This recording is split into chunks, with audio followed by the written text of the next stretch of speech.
So welcome everybody to another episode of the Scottish Property Podcast. My name's Nick Ponty. I'm here with Stephen Clark. How you doing, Stephen? Morning, Nick. Good, and raring to go with this subject. This is what everyone likes to talk about, isn't it? Will the property market crash in 2021? Everyone starting out or looking to invest are always worried in a hot market they're in right now. Is the crash going to come soon, and are they buying too high and going to be stuck holding the baby? So yeah, this is quite a hot topic right now, isn't it?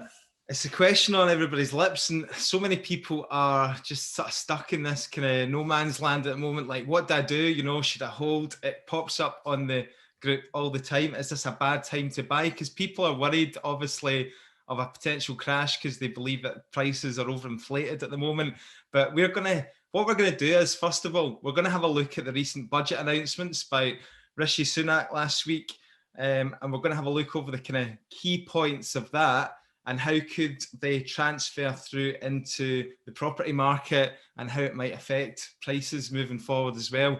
Then we'll give our take on what's going to happen. Now, obviously, we should say here right from the start that this is only our opinion. We don't have a crystal ball what's going to happen. So take this with a pinch of salt. Yeah, and probably don't listen to me because I'm pretty much sure I've got it wrong every time I've invested, when I've sold, when I've bought, when I've held. So yeah. It's completely our personal opinions. But this is what I quite like about you, Stephen, right? Because you don't really get caught up in all this, too much this stuff and the news headlines and all that, which is what I really do quite like. You don't let really that influence your decision too much. You just look at the numbers, look at the deal, and if it fits for you, then you move forward. Yeah, but you've influenced me, and I did actually listen to the budget announcement this year for the first time. So you are having, I don't know whether a positive or negative influence. We'll soon see how this pans out. Well, there is a kind of, people will say, well, why bother getting caught up in this stuff because it's out with your control. But generally, you do hear a lot of the gurus saying that because they don't want you to hold back, because they want you to go and spend the money on the courses so they can get you all. But I do kind of think that it is quite important to get a solid kind of understanding, especially if you're starting out, about how prices are affected and what can affect them. I think it's just good. And I've learned a lot. I'm no expert by any means, but just since the coronavirus pandemic started, I have started reading a lot more about the economy and, interest rates, inflation and all that. I think it's probably particularly more important for an investor starting out in their journey, because if they don't buy right and they buy right now at a market that's a way to fall, then it's probably going to halt their progress, probably bring their property investment journey or career to a complete halt with one deal. Whereas if guys are more experienced in buying and holding the longer term, or if you bought at a low market, you can ride out a storm, and you generally can't buy wrong on an upward market. But right now, where we're at right now, it's probably the opposite. You'll hear a heck of a lot of people talking about this 18-year property cycle as well. Now, if it was like you were able to predict on an 18-year property cycle the right time to buy and sell, then you'd obviously, property would be an easy game, but it's not quite as simple as that. And the thing about it, when you listen to the guys talking about 18-year property cycle, that's very much a kind of national average as well. All the data is kind of all the data is compiled over the UK average. And as we know, because we're in Scotland here, there's a lot of different little kind of niche markets as well, where there's opportunities. And we've talked about it plenty of times before, like Aberdeen, when things were doing really well in 2014, all over the rest of the country, Aberdeen was crashing. So I don't think you can really take the 18-year property cycle as a kind of, a certain in your localized market. Yeah, and I think probably one of the reasons why I don't pay attention to news as much as well, because like you say, you focus on the numbers and you focus on buying right in the first place, and then you can ride out whatever storm and waves comes your way. But I think the thing that makes me a little bit more relaxed about it is you always see an effect happening in London, Manchester, the main cities in England, and then it transpires up into the Scottish bigger towns and cities. So I always think that we've got a bit of a buffer against everyone else. If you see national headlines happening that market prices are falling, something in Manchester or London, we can prepare for it. We've probably got a little bit of buffer to go, shit, time to exit, or time to move, or time to buy, or time to hold, whatever it may be. Definitely. Right. Okay, so let's just move it forward a little bit and get to some of the main points of the budget. We're live on Facebook here, guys, so any comments and questions or any opinions, let's try and keep the politics out of it. and let's just try and focus on the facts and how we think it's going to affect the property market. So just fire them in the comments on Facebook, and we'll raise them as well as we get along to it. So we're talking the budget. So how's that affecting us as property investors, right? So there's a couple of key points that we picked out. So I think there's probably 4 key points. Do you want to kick us off, Stephen? Or yeah, so the first one that was announced that was a big thing for me was the furlough scheme was extended to September 2021. yeah. So that was an extension of what, just about 6 months? Yeah, so I mean, it keeps getting extended, doesn't it? So God knows how long. It'll probably get extended again as well. But obviously, this has helped landlords hugely, because obviously, if you've got tenants in that are on furlough, then they're still getting 80% of their salaries paid. The self-employed people are getting a huge amount of help as well. So this helps, obviously, your tenants, which transfers to you as landlords, which means most people are still getting paid rent, and rent arrears are actually very small across my portfolio of the letting agency, over 100 properties. I think we've probably got there's only 2 serious cases of rent arrears. The rest are actually, small amounts that are going to be able to pay back over payment plans. So that has been a huge help there. Moving on. Absolutely. And that was one of the biggest announcements that hit me straight away, that made me kind of think about, well, the property market crashing in 2021, and it probably changed my opinion quite a lot, because the government is propping up with all these bounce back loans, stamp duty holiday down in England, the extended furlough, all this kind of support to the travel and tourism industry and the hospitality industry. I think it's just kind of, we're getting propped up by a lot of government funding right now, and that was the first big one that I thought, this crash is not coming soon anyway. Yeah, well, I think obviously there's a huge bill to pay, the COVID-19 pandemic, bill, where basically the government have put out all this stimulus. I think it's over 400 billion pounds. I thought the last one I had was 280 billion. Yeah, so it's gone up. It's gone up since then, and it'll probably rise to about $750 billion by the end of it. But I mean, it's crazy numbers. I mean, the numbers almost become like uncomprehendable. Basically, I mean, it's the highest debt since I think World War II or something like that. So all this money obviously they need to try and recoup some of it somehow. So there was a lot of people kind of fearing this budget, but on the whole, property investors have actually come out pretty well. What was your next biggest thing from the Chancellor's budget announcements that you picked up on? One of the kind of sneaky things that he did, which there wasn't really a big headline from it, but basically they freezed the kind of personal allowance threshold, so you can earn up to £12,500 tax free. You won't pay any tax on that amount, and then afterwards you pay income tax. But they've frozen that, so usually it goes up. The threshold goes up each year, usually in line with inflation, 2%, 3%, whatever it is. But they've frozen that until 2026. So, I mean, that's just not, that just doesn't apply to property investors. That's for everybody. So that's how they're trying to claw a lot of the money back in that way, which is a bit of a sneaky way, and it doesn't create a huge headline. But one of the bigger ones for property, the corporation tax was going to go up was it 25% for businesses earning over £50,000 profit, was it? Yeah, so this is the kind of a major one. Did I get that right then? You did, mate. Holy shit, you have got an influence on me. You're definitely picking stuff up here. So what they're proposing to do, if you look at the detail, it's actually not too scary, because basically what they've said is companies that are profiting under £50,000 a year, then they won't be affected. It will stay at 19%. So I actually thought to myself, how does that translate if you've got a property portfolio that you're buying in a limited company?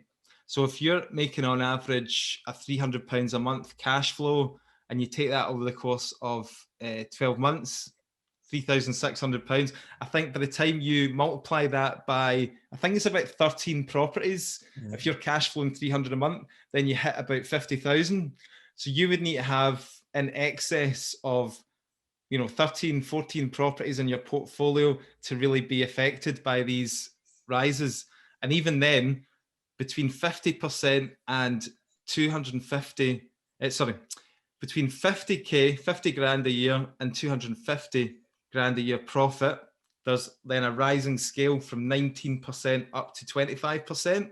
And then only after the £250,000 a year profit, then you get taxed at the full 25%.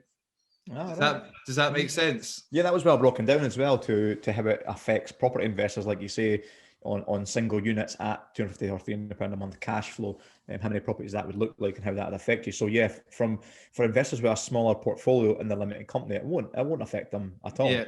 One of the questions that was asked on our Facebook group was, could you potentially, buy in different companies? So say you got 13 properties that cash flow £300 a month.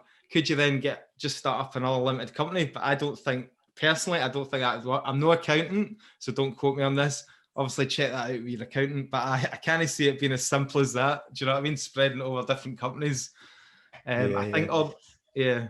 So one of the biggest things that I noticed as well was the capital gains tax. There was a lot of talk about it being increased, and it wasn't mentioned at all. So is that frozen? Is that staying still?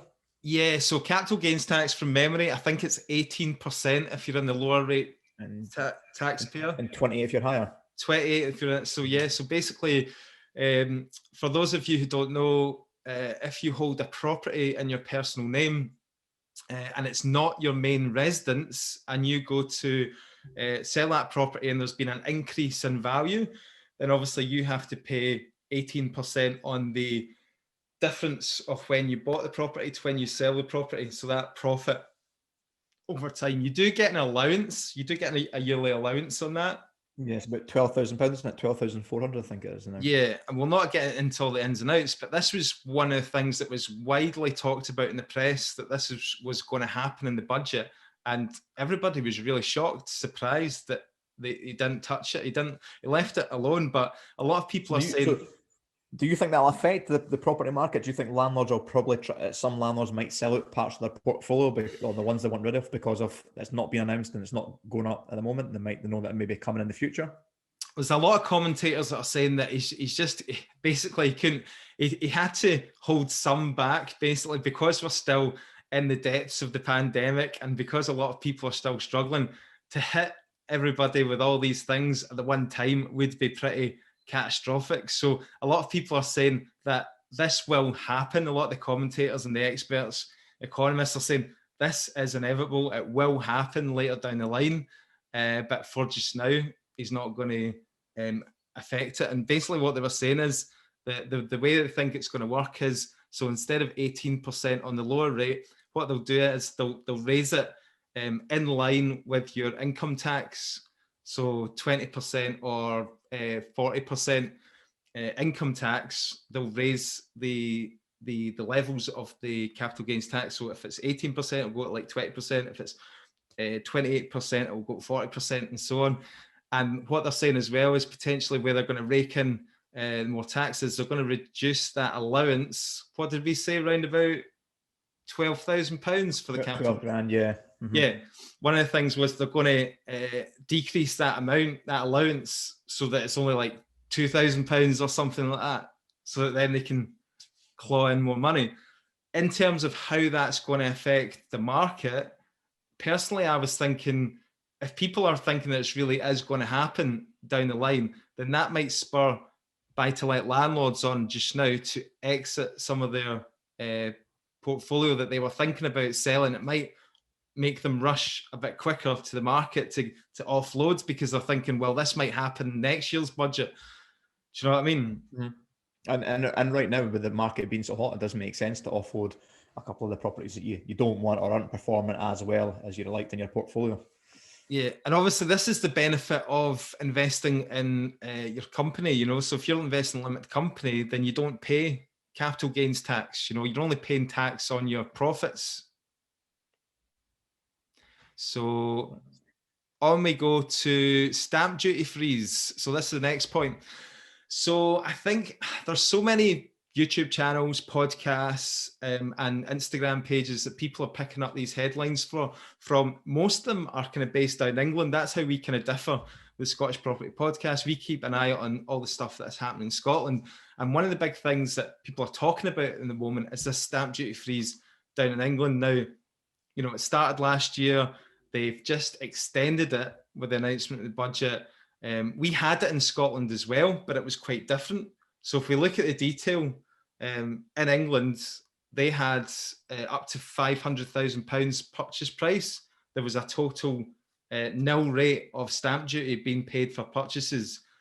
In Scotland, we had up to £250,000. Nothing was paid up to £250,000. Now, this didn't affect second home purchases, or as we call them, buy-to-let properties, second homes, because you're still paying your 4% additional dwelling supplement, and down in England they only pay 3%. So the people were still having to pay that, but they were able to save. And in down in England, if you're saving up to £500,000 on a property purchase, they were saving up to about 15 grand. So it was a huge thing. And obviously down in England, they were saying, well, if we stop that, the property market's going to fall off a cliff. There's going to be loads of people losing out. Sales are all going to fall through. So that's why they've extended it. So down in England, they've extended it till the 30th of June. In Scotland, so this was what happened. This has caused like a total uproar, and there was a big debate on it on the Facebook group as well, because in Scotland, our finance secretary, Kate Forbes, I think it is, she announced that there was going to be no extension to our, we call it LBTT, Land and Buildings Transaction Tax holiday period in Scotland. So we ended it on, well, no, we've not ended it yet. We're recording this. What date is it today? The 9th of March. 9th, yeah. So we're ended it in Scotland on the 31st of March. And then from the 1st of April, it'll go back to normal, which a lot of people were saying this, how is this fair? This is not fair. And then people started to get political and all the rest of it. And then if you look back on it, right, you could only actually save from between the value of 145,000, right? Because that's where LBTT kicks in. You start paying it from 145,000, and then the maximum was 250,000. So you only saved 2% on that part. So it actually only translated to about £2,000 worth of savings. For a first-time buyer, that's quite a bit. But from our point of view as investors, it's not really a huge amount. And most investors are probably purchasing in Scotland underneath £145,000 anyway. So again, it's not really had a huge impact. And a lot of people saying that, do you know what? It was never needed in the first place because there was a shortage of supply coming on the market. There was still that demand. What's your view on that, Stephen? Yeah, I don't think it affected us in Scotland much at all. It wasn't. Like you say, it's over £145,000 purchases, so it didn't affect. No, but do you think it was needed? I don't think it was needed. Like, I mean, they said that this would kind of keep the buoyancy in the housing market, and this was the reason why they introduced this, and blah blah blah. But there just seems to be a lot of money in the economy right now. I don't know if it's government propped up money or what, but yeah, I don't think we really need it. The market's still very buoyant right now, and pretty much all the areas in Scotland, isn't it? Absolutely, and one of the big reasons is there's most people who are considering putting the house on the market at the moment. They're probably holding on because the public perception is that probably it's not a good time to sell your house because people are, they just think people are not allowed out their homes. Who's going to be looking at your property? You're not going to get the best price for your property. So that's why there's a shortage of supply coming on the market, which is the real reason why property prices are not going down and things are just spiraling out of control at the moment, because there's still that demand from the likes of us investors, from the likes of first-time buyers. There seems to be still plenty of money out there. Was one of the other announcements about was it government-backed mortgages as well from the budget? 95% first-time buyer mortgages. Yeah, absolutely. Right. So basically, this was one of the kind of, Boris Johnson announced this a while back actually at their party conference. So they want to basically create this whole generation buy. So instead of generation rent, it's generation buy. They want to get as many people on the property ladder as possible. Again, I'm not getting into politics, but this was what they said. And basically, it's quite different from the Help to Buy scheme, which we do have a Help to Buy scheme in Scotland as well. But this 5% deposit government-backed mortgage. So basically, you can get 95% of the property value. What it is it's the government basically backing it. It's a guarantee backed by the government, so that all the lenders basically sign up to it. So all the mainstream high street lenders will sign up for this. People are asking, oh, do we, can we get this for buy to let as well? No. This just applies for, your home, your residential mortgage. Basically, so how does this all affect the market? Because we put kind of predictions out when COVID kind of came in, and we went in lockdown back in March last year in 2020, and we all thought it was kind of coming to a crash, and we've both kind of made decisions in our investment and the projects we've been picking up based on what was happening in the economy. How with these recent announcements, what do you think is going to happen in this coming year in 2021? Well, let's just why don't we go through each individual kind of strategy, or just skim through the strategies, to see how it could affect depending on what you're doing in your property investing. So just talking about buy to let, when you're doing your, for example, buy, refurbish and refinance, property prices going up. Personally speaking, I think they'll continue to go up this year. I think this is the start of a real boom, especially with these. The mortgage lending is going to get easier, because during the pandemic, a lot of the lenders took away their 5% deposit schemes and they went back to like 10, 15%. Now they've basically, government have come out and backed this. Now you're going to have all this lending, all this access to lending. There's going to be so many buyers out there. It's going to drag the prices up. For the buy-to-let properties, you're going to be competing with first-time buyers. That's what I've found. When you're going out to view properties, there is a lot of first-time buyers. I generally buy, 1-2 bedroom flats, and they can range up to £100,000. That's who you're competing with, and they're prepared to pay, arguably more, and they're getting mortgages very easily now as well. Yeah, and they're not bothered about making a profit, and quite often they'll be able to get a little bit of extra borrowing from like bank and mum and dad. If they have to go over and above the home report, say 10k or whatever, then sometimes they can get that loan off their parents or whatever as well. And you've also got the first home buyer fund as well, which is another government, that's in Scotland, that's another government-backed scheme. They'll lend you up to 25% of the purchase price, and you only have to put 5% in. And you can get that on, see, it used to be like, I think one of the schemes was only new build houses you could do that with now, but you can do it with any. It's like, you can do it with second-hand flats, whatever. So that's going to cause, again, more competition. Yeah, I'd agree. I think that the market's going to keep continuing. A lot of government-backed money in the economy, and people are sitting with extra money in their pockets. So I think the economy is going to boom coming out of lockdown. Everyone's getting vaccinated. So I think that's going to just keep continuing the trend of the property market this year.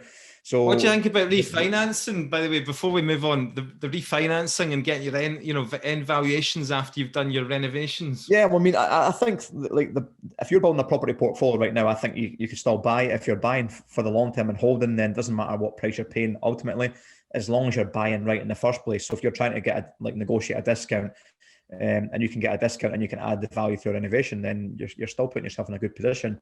And if you can cash flow and weather the storm if the market does drop, then it shouldn't be really affecting anyone buying at the moment. The refinances, you could be paying a little bit more for your deals.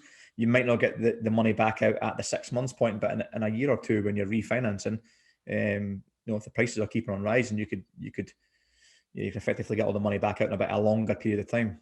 Yeah, personally, I'm thinking about going down the strategy, because I'm finding it very difficult to negotiate a discount and able to do, a money in, money out sort of thing after 6 months, because, it's very difficult to buy at a discount just now. I'm thinking about, well, let's just buy, home report value or whatever, maybe add a little bit of value here and there, hold it for 2 years and then refinance after a couple of years, hedging my bets that the market's going to boom over the next couple of years.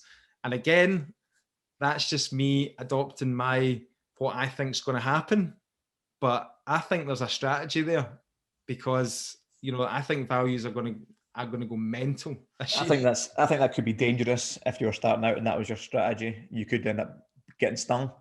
You've got a bit of a buffer. So if you end up leaving 15, 20 grand, 30 grand in a deal, it is what it is. You can still continue. But if someone was starting out with that strategy, I think it's quite risky. I would really edge on the bet, say just fucking put in the what's work in. What's the risk deals. though? What is the risk?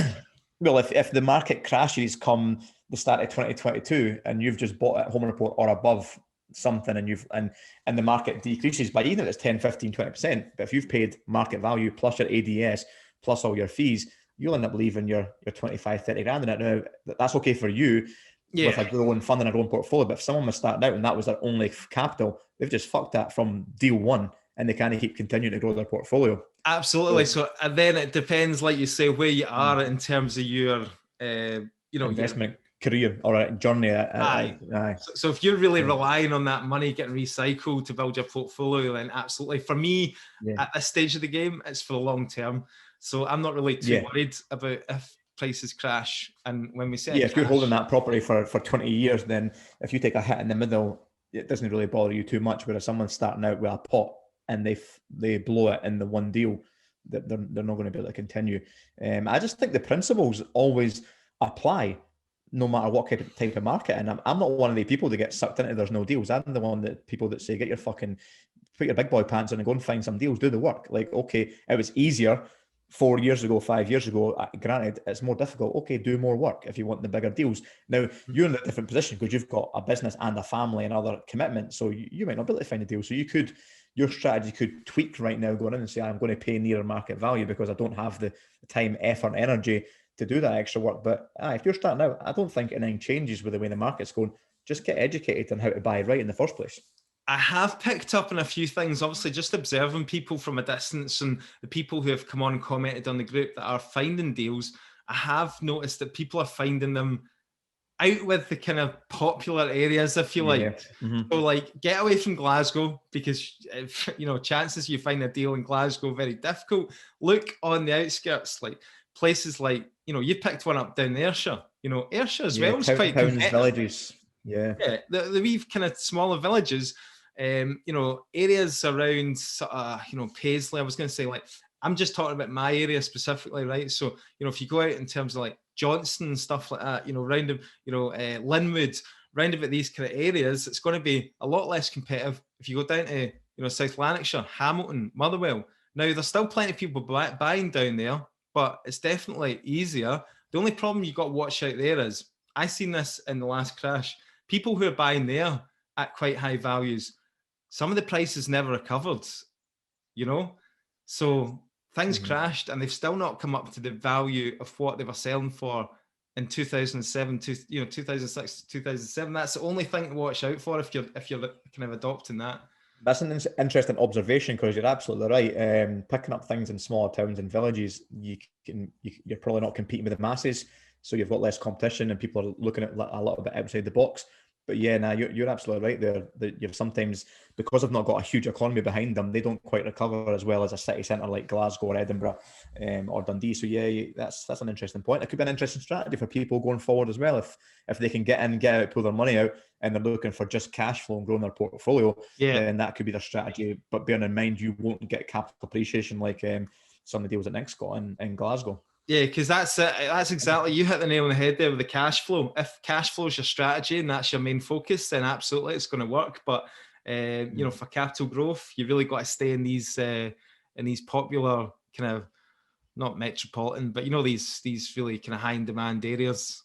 For the strategy for me right now, in my personal opinion, and especially in the hot areas, would be the big one for me would be flips.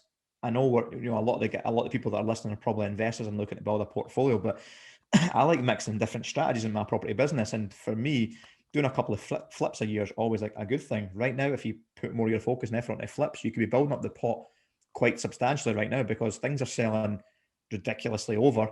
So if you can finish this, a really, really good product, a high-end product, and sell, get an inflated home report and sell over the inflated home report, you could make yourself really, really good profit on flips. And if that was a case of banking the profit, go and do the next one, banking more profit, you could build up a nice pot right now, waiting for the market to pop or the bubble to burst before you start your portfolio. That's something that I'd be keen on doing. And what type of properties are you kind of looking at? Because I know you've got a couple of flips on the go at the moment.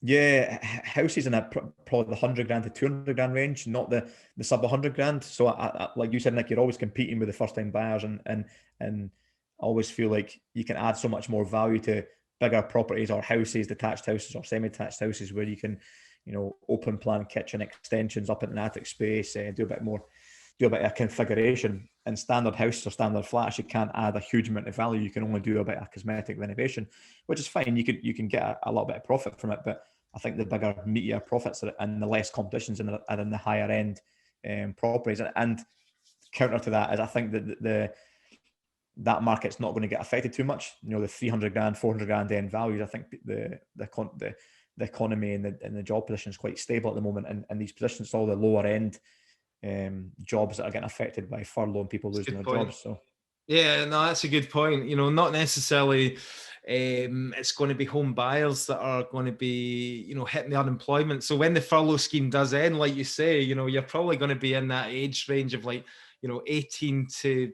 24, working in hospitality, working in retail, that sort of thing. That's going to be the bulk of the unemployed, which is not really going to be your end buyer, your target market. So you've been doing a couple of projects. I love that. We've got one going on the go at the moment, joint venture. Shout out to your partners as well. So they've got, you've got one going on. The guys are doing a phenomenal job up in Bridgend at the moment. Yeah, it's the roughing's almost complete. Getting the steel in next week, the bifolds going in, the dormers getting done. So that'll start to go onto finishes soon. And the end value is going to be, we're anticipating 400,000. So it was done on purpose to target that end of the market, which I think is not getting hit as hard as or could get as hit hard as the lower market if anything happens. Yeah, for sure. Definitely big demand for kind of nice family homes. Right, what other kind of strategies have we got? What about the SA Airbnb market? I feel that's going to come back with a boom after, people. Yeah, I think so as well. I completely agree with you. I think that's going to come back with a massive boom. People are going to, I think they're going to be quite intimidated about getting the vaccine, getting this kind of vaccine passport to travel abroad, maybe even going abroad. Some people will, but I think people might go for the whole staycation in Scotland. Also, I think, there will be some people that will be more nervous about staying in hotels because they're more crowded spaces. They won't want the hassle of going down to breakfast or going down to the bar or the restaurant and all the procedures and all that come with social distancing and mask wearing. So, I know personally I would rather take an apartment if I had to travel for business or something like that, and I would just have my own space. Do you know what I mean? So I think there's good opportunity there. I'm actually kind of gutted that I got rid of all mine, and I'm not there to kind of capitalize, but it still is a bit kind of risky. I would say there are risks. Yeah, I've always paid attention to the markets and popular kind of touristy spots. The North Coast 500 routes up in Scotland's becoming quite popular the last few years. Aberfeldy, Pitlochry, areas like that. I've always paid attention to them for a personal goal of mine, which is to have a family holiday home nearby that family and friends can utilise, and a bit of a social kind of lifestyle investment. But because of the investor hat on, I've always kind of wanted to try and get a deal. But recently I've noticed that there's just nothing that stays more in the market like a day or two, and they're just gone, and they're going silly amount over. So I think that market's booming right now as well. And people are probably snapping up little cottages and flats and more rural locations for that strategy. Be interesting to see what happens in Edinburgh, because reports from Edinburgh say that there was a huge flood of SAs, serviced apartments, Airbnbs, back onto the private rental sector.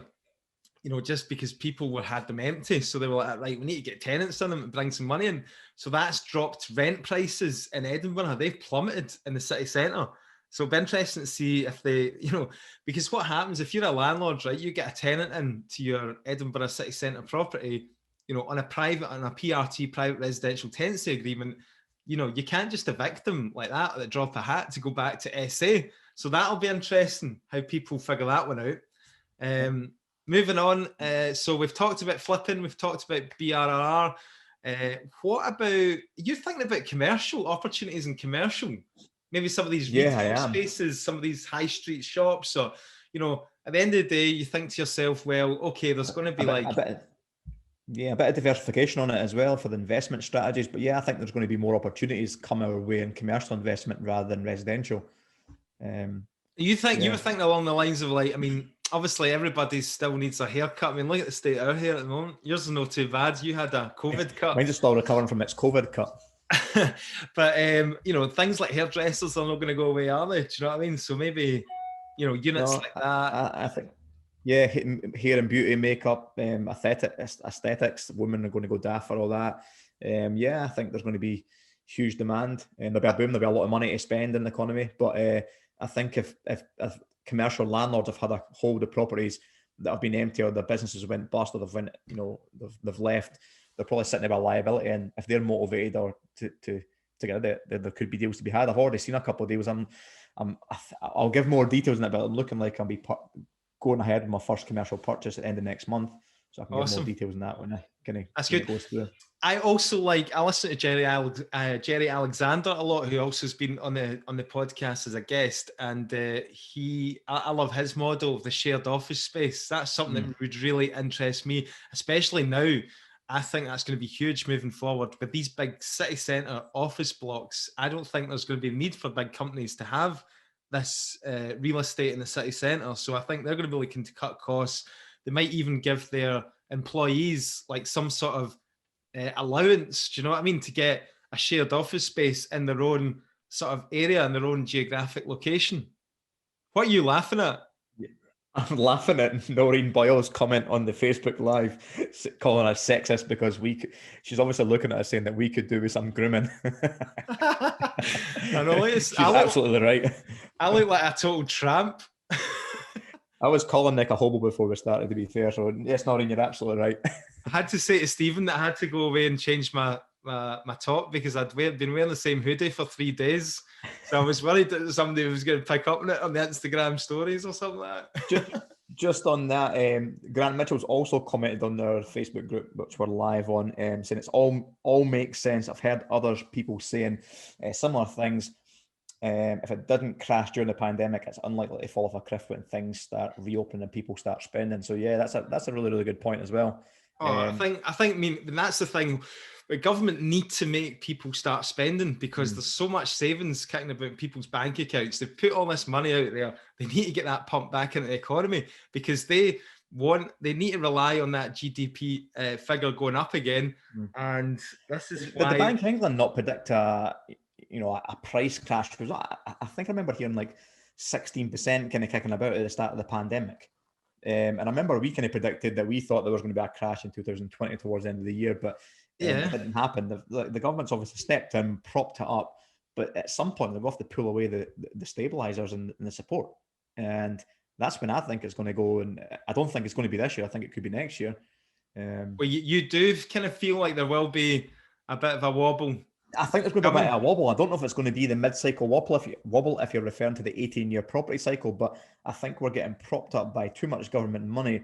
I got an email through from my bounce back loan as well, like they'll be paid, they need to be get paid back and stuff like that. So when that comes in, I don't know. I heard someone say you can extend them and you can increase the term. So there might be a lot of bits of support that might make that a little bit easier. But I think when people start paying all this back, the bounce back loans and their stuff, and we spend the initial boom and we go back to a bit of normality, I think there might be something. Again, like I'm no expert, but what I've been reading is it all depends on interest rates as well, mortgage interest rates, right? So at the moment, record lows, talk of going into negative interest rates, and from my understanding, they're doing negative interest rates, possibly coming to obviously stop people holding the cash and to get that cash put back out there in the economy. But then obviously from that, then inflation could start rising.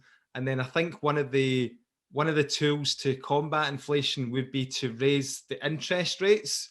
So if they start then raising the interest rates, then that means, potentially we talk about higher interest rates and that has a negative effect on the property market. So potentially that could be a scenario that plays out in the future. Do you know what I mean?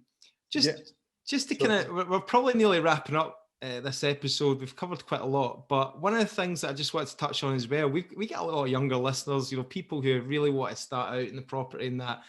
I think there's never been a better time at the moment, especially with this government-backed mortgage scheme. By the way, they are talking about the interest rates being higher for these 95% loan-to-value mortgages. So just watch out for that. And obviously, I think they're getting released in April time.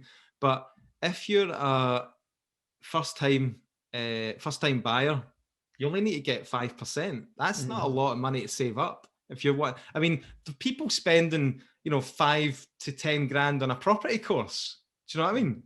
Put that money, save yourself that money on the course education.